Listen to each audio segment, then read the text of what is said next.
परम सिद्ध भगवान की 1000 सी चिंतामणि पार्श्वनाथ भगवान की, परम पूज्य आचार्य श्री आदि सागर जी महाराज की, परम पूज्य आचार्य श्री शांति सागर जी महाराज की, परम पूज्य प्रथम गणनियारिका रत्न श्री 105 विजयमती माता जी की उत्तम शौच धर्म की जय। ये न स्वयं बोधमयेन लोका आशासिता केचन चित्तकार्ये प्रबोधिता केचन मोक्ष मार्गे तमादिनाथं प्रणमामि नित्यं, तमादिनाथं प्रणमामि नित्यं। बंधुओं, आज हम उत्तम शौच धर्म के विषय में चर्चा करेंगे। शौच का अर्थ होता है शुचिता, निर्मलता, पवित्रता। हमारे परिणामों में जब लोभ आदि सभी कषाय विसर्जित हो जाते हैं, मतलब अंतःस्थल में कोई भी कषाय नहीं पनपती है, तभी वह शौच धर्म प्रकट होता है। शुचिर्भाव शौचम प्रकर्ष लोभात निवृत्ति शौचम। लोभ की प्रकर्षता हमारी शुचिता को नष्ट करती है। अब प्रश्न उठता है कि क्या लोभ ही अशुद्धि का कारण है? क्रोध क्या अंतःस्थल को अपवित्र नहीं करता? क्रोध, मान, माया ये सब भी तो कषाय ही है। ये भी तो हमारे अंतःकरण की विशुद्धि को नष्ट करती हैं। फिर लोभ के अभाव से ही शौच धर्म को प्रकट होना ऐसा ग्रंथों में क्यों बताया है? ठीक है, आपका प्रश्न, पर समझने की बात है, किसी भी आचार्य ने ऐसा नहीं कहा कि मात्र लोभ ही अंतःकरण को अपवित्र करता है। यहाँ वक्ता का अभिप्राय, ग्रंथकार का अभिप्राय यह है, लोभांत कषाय, लोभ पर्यंत सभी कषायों का समूल अभाव शौच है। लोभ नहीं, लोभ पर्यंत। पहले क्रोध का नाम आता है, फिर मान, फिर माया, फिर लोभ। पहले क्रोध हटता है, फिर मान, फिर माया, क्रम है ये। सत्ता विच्युति, बंध विच्युति, उदय विच्युति, जो ग्रंथों में, जिन करणानुयोग के ग्रंथ में आप देखिए, पहले क्रोध का अभाव होता है, फिर मान का, फिर माया का, फिर लोभ का। यदि लोभ का अभाव हो चुका है तो इसका मतलब पहले क्रोध, मान, माया ये सब नष्ट हो चुके।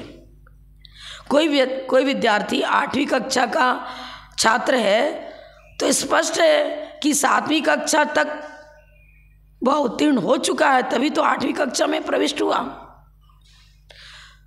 तो जिस व्यक्ति ने लोभ का अभाव कर दिया है, यह निश्चित है कि वह पहले क्रोध को जीत चुका है, मान को भी जीत चुका है। क्रोध, मान, माया इन तीनों का अभाव पूर्वक ही शौच धर्म प्रकट होता है। इसलिए लोभांत पर्यंत सभी कषायों का अभाव, इसको कहते हैं शौच। अब उत्तम शौच धर्म क्या है? उत्तम शब्द सम्यक दर्शन की सत्ता का सूचक है। सम्यक दर्शन पूर्वक ही इन 10 धर्मों का प्रादुर्भाव होता है। ख्याति, पूजा, लाभ की आकांक्षा के अभाव का सूचक यह उत्तम धर्म है, उत्तम विशेषण है। शौच धर्म का विरोधी यद्यपि लोभ कषाय है, लेकिन हमारे आचार्यों का अभिप्राय यही है कि लोभ पर्यंत सभी कषाय जब अंतःस्थल में अपना दुष्प्रभाव छोड़ देती हैं, अर्थात अंतःस्थल में जब इन सभी कषायों का उद्योतन नहीं होता है, सभी मिट जाती हैं, तभी शौच धर्म प्रकट होता है। 25 कषायों का प्रकरण ग्रंथों में मिलता है। हमारे अनुजीवी गुणों को घात करने वाली सभी कषाय हैं। जितने जितने अंश में इन कषायों का उन्मूलन होता चला जाता है, उतने उतने अंश में शौच धर्म प्रकट होता है। पूर्ण शुचिता तो तब प्रकट होती है जब प्रमाद का अभाव हो जाता है। और देखिए, 6ठे गुण स्थान में तक तो प्रमाद है, लेकिन संजन कषाय मात्र है। और लोभ का उदय तो 10वें गुण स्थान तक बताया है, सूक्ष्म लोभ का। तो क्रमिक जैसी चर्चा ग्रंथों में मिलती है, उसी प्रकार अपने को शौच धर्म के विषय में समझना चाहिए। शास्त्र में तो क्रोध के अभाव को क्षमा धर्म कहा, मान के अभाव को मार्दव धर्म कहा, माया के अभाव को आर्जव धर्म कहा, पर लोभ के अभाव को शौच धर्म कहा। यदि विषयानुराग पूर्वक ही क्रोध जागृत होता है, विषयानुराग पूर्वक ही मान कसाय जगती है और विषयानुराग है तभी आर्जव धर्म प्रकट नहीं होता है। तो करना क्या है? कषायों पर विजय प्राप्त करने के लिए हमें इन सभी कषायों को समूल नष्ट करने का प्रयास करना चाहिए। पूर्ण पवित्रता को लक्ष्य में रख कर के ही हमारे आचार्यों ने लोभ के अभाव को शौच धर्म कहा, क्योंकि जहाँ लोभ का अभाव हो चुका निश्चित ही उसके पहले क्रोध, मान, माया ये तीनों चले गए। आप पढ़ते भी हो पूजन में, शौच सदा निर्दोष धर्म बड़ो संसार में। सबसे बड़ा धर्म शौच को कहा। क्यों? सभी कषायों का अभाव हो चुका है, हो जाता है, तभी तो शौच धर्म प्रकट होता है। इसलिए कषायों के अभाव पूर्वक जो परिणामों में निर्मलता आती है, उस निर्मलता को हमारे आचार्यों ने उसी को अभिप्राय में रख करके लिखा है, शौच सदा निर्दोष धर्म बड़ो संसार में। दोष रहित, निर्दोष माने दोष रहित, दोष रहित जीवन तब होगा जब सभी कषायों का उन्मूलन हो जाता है। तो आप समझने का प्रयास करें। हमें सबसे पहले शौच धर्म को प्रकट करने के लिए पुरुषार्थ क्या करना पड़ेगा? संतोष। संतोष ये मधुर जल है। इससे जब हम अपने चित्तभूमि को अभिसिंचित करते हैं तभी शौच धर्म का प्रादुर्भाव होता है, सुख शांति जीवन में आती है। धन संचय की तृष्णा में यह जीव यत्र तत्र दौड़ता रहता है और जैसे जैसे तृष्णा बढ़ती है सुख शांति भी मिटती चली जाती है। आचार्यों ने लिखा है, आशाया परमम दुखम नैरास्यम परमम सुखम। पंचेंद्रिय विषयानुराग की जब आशा तृष्णा अंतस्थल में उसकी आंधी बहती है तभी तो आकुलता भी बढ़ती चली जाती है और संतोष भाव मिट जाता है। एक उदाहरण हमारे आचार्य ने दिया है, संतोषामृत तृप्तानाम कथम सुखा शांत चेतसाम कुतस्तत् धन लुब्धानाम इतश्चेतश्च धावताम। संतोष रूपी अमृत से जिसका चित्त भर सुख शांति को प्राप्त हो चुका है वही सुखी है जी में, उसी के शौच धर्म प्रकट होता है। धन के लोभ में यत्र तत्र भ्रमण करने वाले की गति कभी भी धर्म के मार्ग पर बढ़ ही नहीं सकती। मरुस्थल में मतलब मरुभूमि में जहाँ जल की कमी है, प्यास से व्याकुल होकर हिरण दौड़ता है, बालू के कणों को देखकर समझता है यही सरोवर है, लेकिन सरोवर तो है नहीं। दौड़ता है लेकिन जल मिलता नहीं, फिर आगे बालू की चमक नजर आती, पुनः दौड़ता है, दौड़ते दौड़ते प्राण पखेड़ उड़ जाते हैं लेकिन जल नहीं मिलता। ठीक इसी प्रकार यह संसारी जीव पंचेंद्रिय विषय भोगों की आकांक्षा में यही सुख है, यही सुख है, सोचता दौड़ता है। कोई सोचता है भोगों में सुख है, कोई सोचता है बंधु बांधों में सुख है, ये हमें सुख देने वाले हैं, लेकिन यहाँ कोई भी सुखद स्थायी सुख को देने वाला नहीं है। निराकुलता सुख तो आत्मिक गुणों के प्रकाशन से होगा, सुंदर वस्त्र आभूषण में सुख नहीं। मानव इसी में सुख मानता है, पर मान रहा है, भ्रमित हो रहा है। आर्त और ध्यान की भूमिका जागृत हो जाती है पंचेंद्रिय विषयानुराग से और नरक निगोद में पहुंच जाता है, दुर्गति का पात्र बनता है, दुख की वृद्धि होती है। परम हितैषी मित्र तो गुरु होते हैं, उनका हस्तावलंबन लेकर हमें अपनी प्रवृत्ति को अंतर्मुख बनाना है, आत्मिक गुणों का उद्योतन और प्रकाशन करना है। जौहरी बनो, यथार्थ निर्णय लो, सुख कहाँ है, सुख का स्वरूप क्या है। एक चित्रकार अपनी चित्रकला को दिखाने के लिए राज दरबार में पहुंच गया।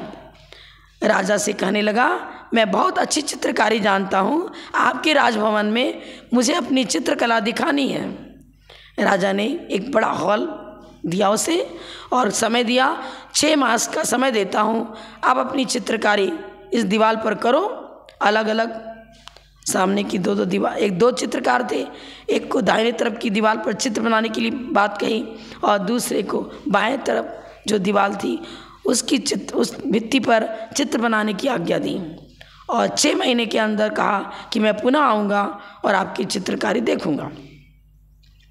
दोनों चित्रकार बहुत प्रयास करते हैं। एक चित्रकार अच्छे अच्छे रंग कलर सब ले आता है और दीवार पर चित्र बनाना प्रारंभ कर देता है। दूसरा चित्रकार दीवार को घिसता रहा। आगंतुक लोग देखते हैं कैसा मूर्ख है, अभी तक दीवार ही घिस रहा है। अरे 6 महीने में 2-3 दिन बाकी रह गए, इसने तो एक भी चित्र नहीं बनाया, घिसाई कर रहा है। क्यों भैया, तुम चित्र बना ही नहीं रहे हो? बनाऊंगा, करूँगा। अब समय तो हो चुका, राजा पहुँच गया। उसने कहा था बीच में पर्दा लगवा दिया था। अब राजा के पहुँचते पर्दा हटाया गया। अब क्या हुआ, जो चित्रकार अच्छे चित्र बना रहा था कलर लेकर के, उसके सारे चित्र सामने की दीवार पर झलकने लग गए। इसकी दीवार तो रफ थी, इसलिए चित्र में शाइनिंग जितनी आनी चाहिए नहीं आई, शाइनिंग चमक नहीं थी। चित्र तो बहुत सुंदर थे लेकिन उन चित्रों में कांति नजर नहीं आ रही थी और सारे के सारे चित्र उस घिसी घिसाई दीवार पर चित्रित हो गए। रिफ्लेक्स उसका पड़ा। राजा कहने लगा इस दीवार वाले चित्र में ज़्यादा सुंदरता है। और पुरस्कार किसे मिला?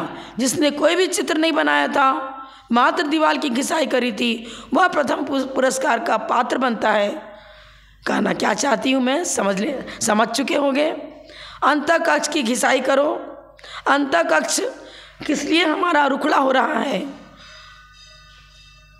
द्रुपता, कुरूपता, रफ दीवार हमारी हो रही है क्योंकि इस पर कषायों की गंदगी बिखरी पड़ी हुई है, कषायों का अंबार भरा पड़ा हुआ है। दीवार को घिसो तभी तो लोक अलोक के सारे द्रव गुण पर्याय सहित सभी चित्रित हो सकेंगे। अंतःकरण में द्रव गुण पर्याय सहित लोक अलोक सभी तब झलकता है जब सभी कषायों का उन्मूलन हो जाता है और कषायों का उन्मूलन होते ही केवल ज्ञान ज्योति प्रकट हो जाती है और उस केवल ज्ञान के प्रज्वलित होते ही हमारी दीवार स्वच्छता की चरम सीमा पर पहुंच जाती है और लोक अलोक सभी उसमें चित्रित होते हैं। तो बंधुओं, अंतःकरण को घिसते रहो, सफाई करते रहो, मतलब कषाय रूप परिणति को छोड़ना है। कषायों का उन्मूलन करना ही घिसाई है। आप दीपक को बहुत सुंदर एक अच्छा दीपक का स्टैंड ले आए और स्वर्णिम आभूषणों से उस स्टैंड को, दीपक का जो पात्र था उसको सजाया। दीपक को स्वर्णिम अलंकारों से विभूषित कर दिया, तेल भी डाल दिया। कभी तेल तो डाला और बाती सही नहीं रही, कभी बाती सही है, घी भी डाला है लेकिन माचिस से लाकर प्रज्वलित किया ही नहीं। स्वर्णिम आभूषणों से दीपक सुसज्जित है, तेल के अभाव में वह बाती, वह पात्र दीपक का क्या प्रज्वलित होगा? रोशनी आएगी क्या? नहीं आएगी। तीनों चाहिए, तेल भी चाहिए, बाती भी सही चाहिए और अग्नि का संचार भी उस पर होना चाहिए। तीनों की एकता पूर्वक ही वह दीपक हमें प्रकाश दे पाता है और दीपक संज्ञा उसकी तभी बनती है। दीपक उसे ही कहते हैं जिसमें प्रकाश और ताप दोनों हो, अग्नि है वो। ठीक इसी प्रकार से बंधुओं, सम्यक दर्शन, सम्यक ज्ञान, सम्यक चारित्र, तीनों की एकता पूर्वक ये 10 धर्म की ज्योति प्रकट होती है और संयम की पराकाष्ठा तक मुनिराज पहुँच करके केवल ज्ञान ज्योति को प्राप्त कर लेते हैं। शील, संयम, सदाचार यदि जीवन में नहीं है तो हमें कभी भी दुखों से उन्मुक्ति नहीं मिल सकती है। औंधा घड़ा खुले हुए नल के नीचे रखा है, जल की धारा प्रवाहित हो रही है, घड़े पर पहुंच भी रही है लेकिन घड़ा औंधा रखा है। ठीक इसी प्रकार से ये हमारे अंदर पात्रता आनी चाहिए। पात्रता नहीं है, पात्र को आपने सही रूप में नल के नीचे नहीं रखा तो घड़ा नहीं भरेगा। ठीक इसी प्रकार आत्मिक गुणों का उद्योतन प्रकाशन तभी हो सकेगा जब हम सुपात्र बने, योग्य पात्र बने। हमारे अंदर अनुजीवी गुणों का विकास होना चाहिए। देशनालब्धि को स्वीकार करना, गुरु की देशना को स्वीकार करना देशनालब्धि है। और जब देशनालब्धि प्राप्त हो रही है तो समझ लो घड़ा नल के नीचे सीधा रखा गया है। अब वो ज्ञानामृत पहुँच रहा है और ज्ञानामृत के द्वारा भेद विज्ञान जागृत होता है और वो भेद विज्ञान ही तो स्थायी सुख संपत्ति को देता है। और वो भेद विज्ञान के द्वारा ही हम उत्तम सौज धर्म को स्वीकार करते हुए अपना चरम विकास अनंत और सिद्ध अवस्था को प्राप्त कर लेते हैं। गुरुओं ने लिखा है, ज्ञान वैराग्य रज्जुभ्याम नित्यम उत्पत्तिवर्तिना जित चित्तेन शक्यन्ते धर्तुम इंद्रिय बाजिना। ये इंद्रिय रूपी बाज पक्षी बड़ा शैतान है, हमारे अंतस्थल को हर समय पीड़ा पहुंचाता रहता है। पर हमारे आचार्य बता रहे हैं, आकाश में उड़ता हुआ बाज पक्षी उसको पकड़ना है, प्राप्त करना है। ज्ञान वैराग्य रज्जु नाम, ज्ञान और वैराग्य रूपी रज्जु यदि हमारे पास है तो उसके द्वारा इस बाज पक्षी को वश में करके हम क्या कर सकते हैं, कषायों से अपना बचाव कर पाते हैं, मन को वश में कर पाते हैं। मन ही तो बाज पक्षी है जो आकाश में उड़ाने लेता रहता है, कभी भोगों में मस्त हो जाता है, कभी कुछ कभी कुछ। पांचों इंद्रियों के विषयों की ओर दौड़ हो रही है, पर ये पांचों इंद्रियां को दौड़ाता कौन है? मन बड़ा पाजी है, यही तो बाज पक्षी है। मन को वश में कर लिया तो इंद्रियां स्वयं ही वश में हो जाती हैं और कषायों का उन्मूलन भी प्रारंभ हो जाता है।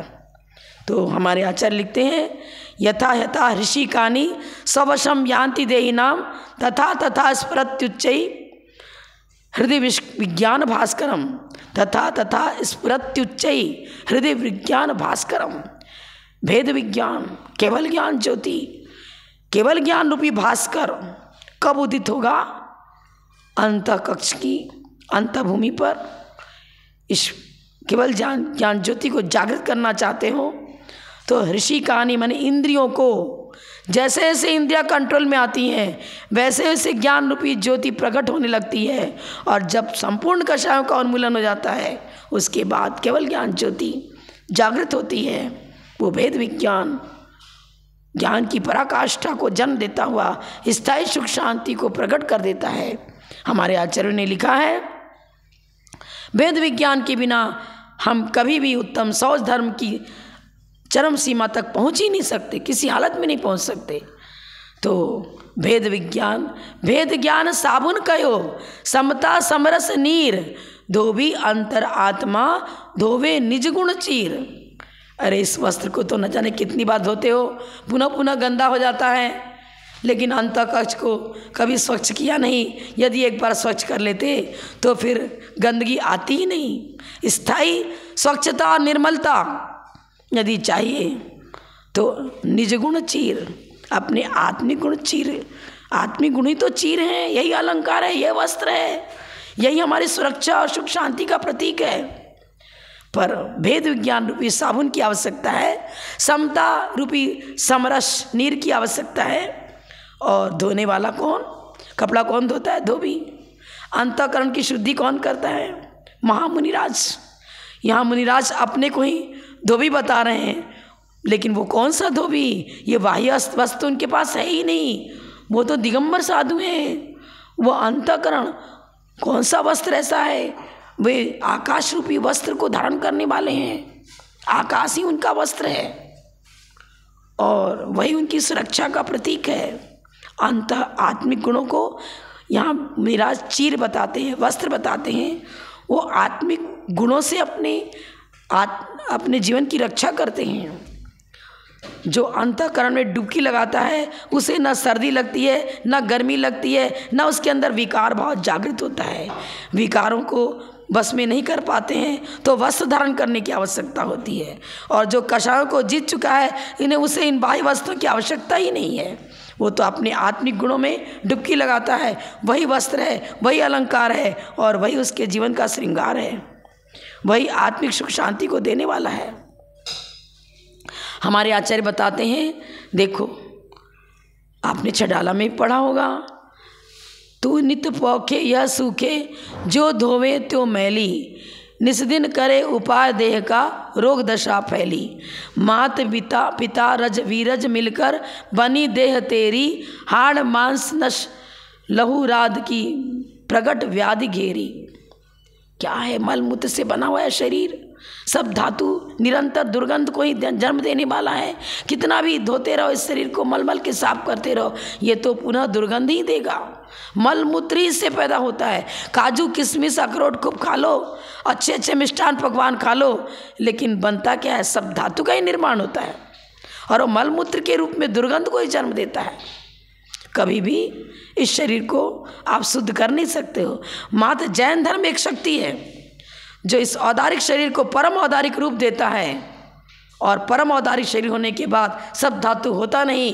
और परम औदारिक शरीर कब होता है? जब यह जीव केवल ज्ञान ज्योति को प्रकट कर लेता है। जब कषाय नष्ट हो जाती हैं, तब उस कषायों के अभाव से वो विशुद्धि प्रकट होती है, जो ये शरीर भी परम औदारिक बन जाता है। कैसा बन जाता है? शुद्ध स्फटिक संकासम तेजो मूर्ति रयम वपु जायते क्षीण दोषस्य, सब धातु विवर्जिता, शुद्ध स्फटिक के समान परम औदारिक शरीर। करोड़ों सूर्य एक साथ उपस्थित हो जाएं, करोड़ों सूर्य एक साथ उदित हो जाएं, तब भी वो प्रकाश नहीं होता जैसा प्रकाश उस परम औदारिक शरीर में होता है। सूर्य में तो की किरणों में गर्मी होती है, ताप पहुंचाता है, लेकिन उस परम औदारिक शरीर की किरणों में प्रकाश तो गजब का होता है, लेकिन सुख शांति को जन्म देता है। वहाँ पर रोग शोक सब समित हो जाते हैं। जहाँ केवली विराजमान है वहाँ गूंगा बोलने लगता है, बहरा सुनने लगता है, लंगड़ा चलने लगता है। कैसा भी रोग हो, निरोगी काया अपने आप हो जाती है। परिणाम की विशुद्धि गुणाकार रूप से बढ़ती है। मिथ्या दृष्टि भी समदर्शन को प्राप्त कर लेता है। अनेक महामुनिराज वहाँ बैठे बैठे, उसी समदर्शन में बैठे बैठे छपक श्रेणी का आरोहण भी कर लेते हैं, अनंत अवस्था को प्राप्त कर लेते हैं। क्या विशुद्धि होती है? तो सच्चे देव सद्गुरु का सानिध्य प्राप्त करो, तभी उनके सानिध्य से उन निमित्तों को, श्रेष्ठ निमित्तों का संकलन करो। द्रव्य क्षेत्र काल भाव की अनुकूलता पूर्वक वह शौच धर्म प्रकट होगा, जिसके बाद फिर असुचिता होती नहीं। असुचिता कभी जन्म ही नहीं लेती। कषाय एक बार चली गई और अनंत सिद्ध अवस्था की प्राप्ति हो गई, पुनः वह संसार में नहीं जन्म नहीं लेता है। पुनः जन्म मरण उसका होता ही नहीं है। चारों गतियों में भ्रमण नहीं करता। कौन नहीं करता? जो परम उत्तम शौच धर्म को प्राप्त कर चुका है, और उस शौच धर्म के द्वारा जिसने अनंत सिद्ध अवस्था को प्राप्त कर लिया, वो स्वयं उसका जीवन तीर्थमय हो जाता है। हमारे आचार्यों ने लिखा है, आत्मा नदी संयम पुण्य तीर्था सत्योदका शील तटादयोर्मि तत्राभिषेकम कुरु पांडपुत्रम नवारिणा शुद्धति चांतरात्मा। अरे इस जल से स्नान करके तुम सोचते मैं शुद्ध हो गया, शुद्ध हो गया। कहाँ शुद्ध हुए? उपचरित असद्भुत व्यवहारने से कह लो कि तुम्हारे पास शुचिता हो गई, शरीर स्वच्छ हो गया। कौन सी जल में स्नान करने से स्थायी शौच धर्म प्रकट होता है? आत्मा नदी, आत्मा ये नदी है, ऐसा चिंतन करो। और वास्तव में है। आत्म को महानद की उपमा दी है आत्मिक गुणों को हमारे आचार्य ने। संयम पुण्य तीर्था, संयम ही तीर्थ है, माने किनारा। दोनों किनारा ना हो तो नदी का अस्तित्व ही नहीं रहेगा। तो किनारा क्या होगा? संयम, संयम पुण्य तीर्था। सत्योदका, सत्य रूपी इसमें जल है। शील तटादर में, शील रूपी दोनों तरफ तट हैं। दया रूपी उसमें लहरें उठती हैं। ऐसी नदी अपने परिणामों की विशुद्धि के बल से ही अंतस्थल में हमें तैयार करनी है ही। हम उसे भूल चुके हैं। मुट्ठी में रत्न है और ढूंढते यत्र तत्र। ये महानद तो अपने अंतस्थल में मौजूद है, पर उसमें कभी स्नान किया ही नहीं। उस महानद में स्नान करना सीख लो तो वह शुचिता प्राप्त होगी, जिसके बाद कभी दुख होता ही नहीं। और संसार में भ्रमण तब तक करते हैं जब तक उत्तम शौच को प्राप्त नहीं किया। उस महानद में आत्मा नदी संयम पुण्य तीर्था, संयम रूपी तीर्थ तट तैयार करो, सत्योदका शील तटादयोर्मी, उसमें स्नान करो ना, उसमें डुबकी लगाओ, उसमें उन्मज्जन निमज्जन करो। यदि आत्मिक गुण में निमज्जन होने लग गया, उसमें डुबकी लगाने लग गए, तो फिर बाहर के सारे पदार्थ खारे दिखेंगे, उसमें आनंद आएगा ही नहीं। आत्मिक गुणों में अवगाहन करना एक बार सीख लिया, फिर पंचेंद्रिय विषय भोग उसे दुखद नजर आते हैं, उसमें रुचि जागृत होती ही नहीं है। एक बार समझ में आ गया, दूर वाला कुआं मीठा जल वाला है और पास वाला खारा वाला है, तो भले ही वो पास में है पर उस खारे जल को पीना आप नहीं चाहोगे, दूर पहुंच जाओगे, मीठा जल लेकर आओगे। ठीक इसी प्रकार एक बार आत्मिक गुणों का आस्वादन हो गया, इन 10 धर्मों के आस्वादन को हमने प्राप्त कर लिया है, उसमें आनंद ले चुके हैं, तो फिर ये पंचेंद्रिय विषय भोग अच्छे नहीं लगते। उत्तम सौ धर्म को प्राप्त करने के लिए संयम की आवश्यकता है, देशना लब्धि की आवश्यकता है, और गुरुओं की छत्र छाया में रहना सीखो, तभी आत्मिक गुणों का विकास हो सकेगा। और आत्मिक गुणों के को विकसित होते ही जीवन में वो स्थायी सुख शांति प्राप्त होगी, जिसके बाद फिर जीवन में कभी दुख आता ही नहीं है। जब बोलो उत्तम शौच धर्म की जय।